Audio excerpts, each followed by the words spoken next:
Welcome back everybody to the EconoChallenge. This is a video a few years in the making.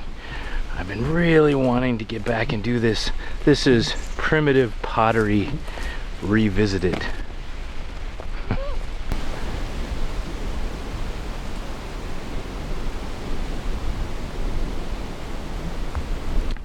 Now I'm just hiking into the place where I did the previous video on primitive clay pottery. And when I get there, I'll explain what I'm doing today. Now this is my second attempt to complete this project in the wilderness, and that is to collect the clay in the wilderness, process it in the wilderness, make my project, and then fire it in a campfire. Now what's different about this video is I'm going to try and incorporate as many of the suggestions that people put underneath my first video, and hopefully I'll be successful this time. One of the amazing things about YouTube is how interactive it is between the producers of these videos and the viewers, and I want to take this time to thank each and every one of you that left a comment, suggestion, or gave me a tip to help me be successful this time. If I am successful, you get to take part of the credit. Thank you very much. And I also want to say thank you to one viewer that gave me a tip to check out Simon Leach Pottery. He has an excellent channel devoted to this particular subject, and I have spent many hours watching his video content just to give me that edge. Now the first thing I need to do is try and find the pieces from my original project. I'm pretty sure they're around here somewhere, hopefully, and I left them out here deliberately because I wanted to see how they'd weather out here in the wild. And I wasn't planning on it, but they've had a good few years out here, hopefully, if I find them. But I need those pieces from that project to create the temper or grog that people are suggesting I need to add to my project in order to keep it from cracking when I finally do fire it. And this is where I left it. So let's see what we find. I'm a little disappointed. So far all I'm finding are these little pieces of the project, but there was a big piece that actually stuck together and I can't seem to find it.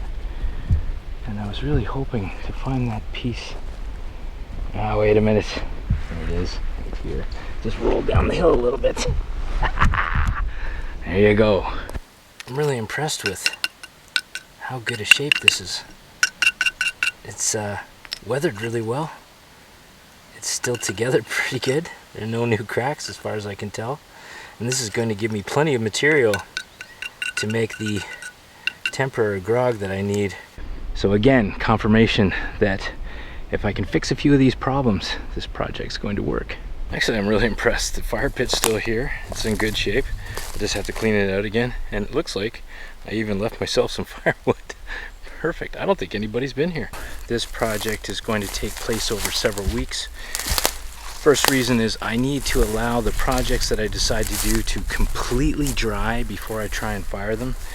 And the second reason is we are under a complete fire ban. Extreme forest fire danger right now because we haven't had any rain in weeks. And so I can't have a campfire today even if I wanted to.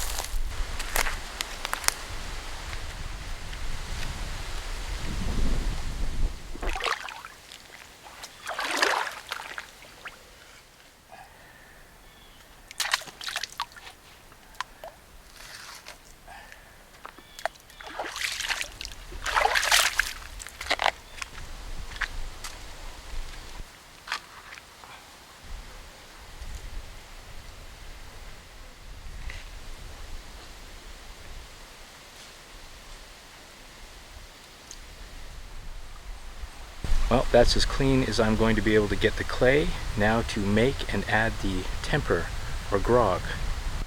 It looks like we have a groundhog hole here, and he has uncovered a pretty decent stone for me to use for crushing up my project. Nice flat surface there. Perfect.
Okay, I cleaned my hands up so that I could run the camera.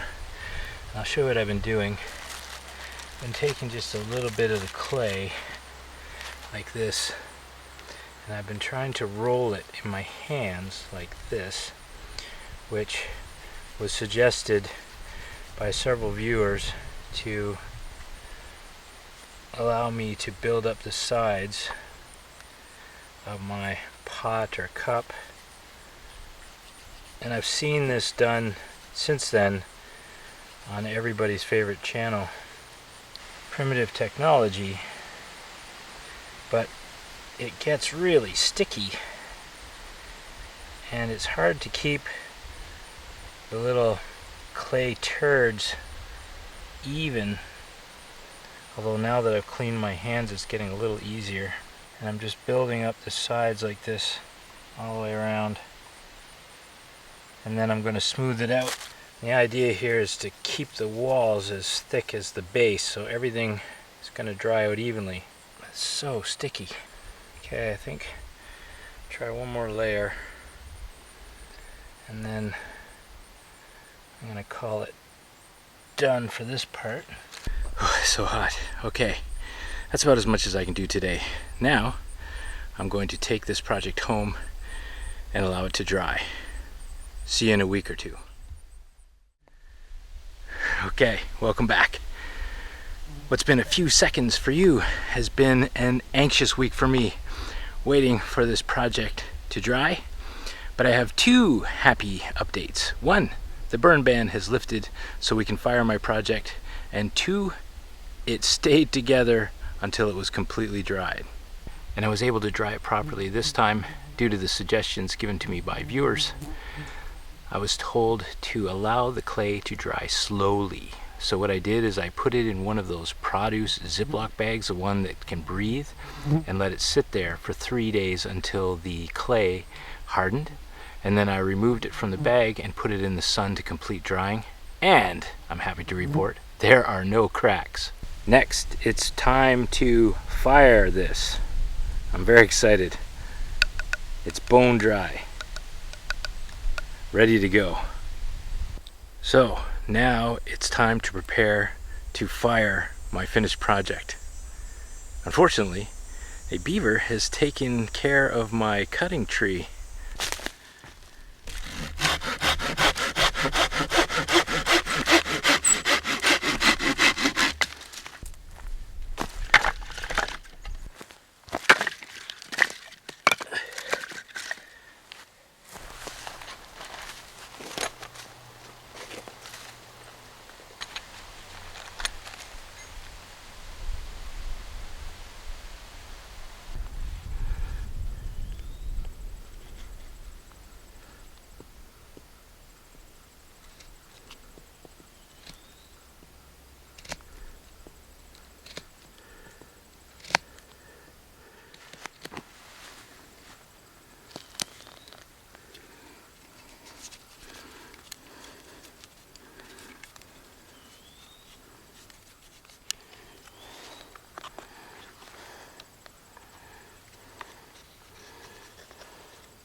Whew, that was a tough fire to get started. So the plan here is to get just a little bit of coals, just a tiny bit of coals, let that burn down a little bit, and that's when I'll put the piece of pottery on the coals and build a fire up around it. The idea here is to raise the temperature of the pot very slowly.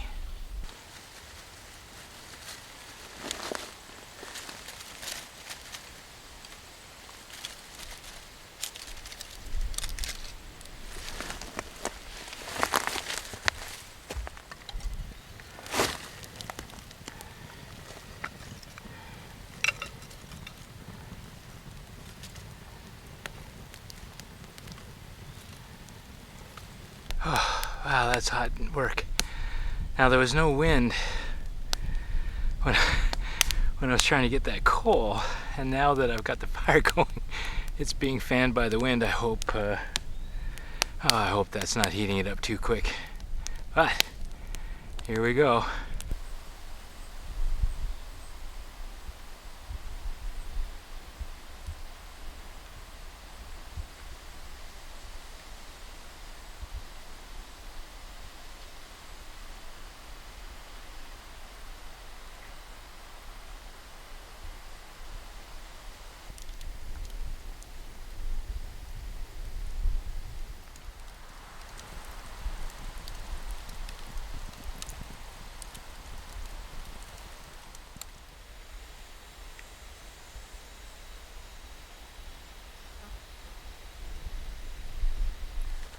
Okay, it's time for the reveal. I think what I'm going to do is I'm going to lift it out of the ash and let it just cool right here on top of these coals for a little bit before I take it right out.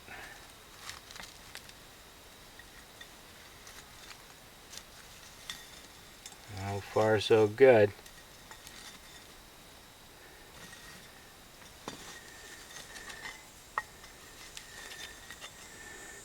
Right there. Let it just air cool in the coals for just a little bit. But that is looking pretty good so far.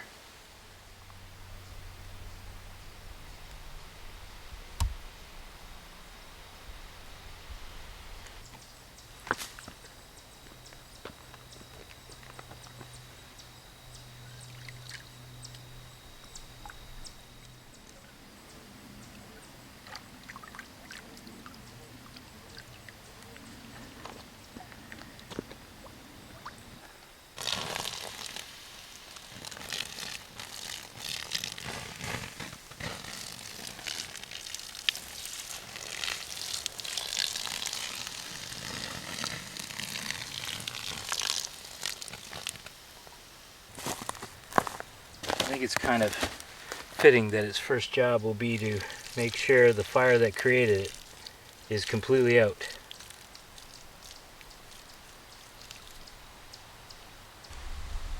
Okay, there it is.